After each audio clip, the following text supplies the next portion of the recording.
Here's a nice little recipe. If you're having a party or a get together, almost everybody serves some kind of dip or something like that. But I've come up with a good dip, and it's called a Jerky Chipotle dip. And what you use a quarter cup shredded jerky. You can put it in your blender, shred it down real good, real fine.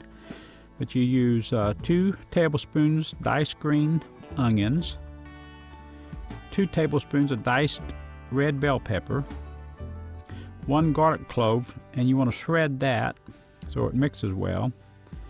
And you can buy chipotle peppers in an adobe sauce in your supermarket, and then basically a chipotle pepper is nothing but a jalapeno that's been smoked, and then they put it in a nice adobe sauce.